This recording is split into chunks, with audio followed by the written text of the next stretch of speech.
ఏటి మనుగడ కోటి అలలుగ పొంగు వరదల వేగాన పడిలేచు అలలకు తీపి కలలకు లేని అలసట నీకేలా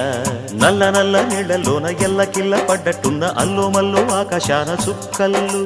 అమ్మాయంటి జాబిల్లమ్మ అబ్బాయంటి సూర్యుడమ్మ ఇంటి దీపాలవ్వాలంట దిక్కుళ్ళు ఎవరికి వారే యమునకు నీరే రేవు నీరు నావదంట నావతోడు రేవుదంట పంచుకుంటే గోరువంక వాలగానే గోపురానికి స్వరాల గణగణ గంటలే మోగనేలా గోపబాలుడొచ్చినాక గోకులానికి పెదాల కిలకిల పువ్వులే పుట్ట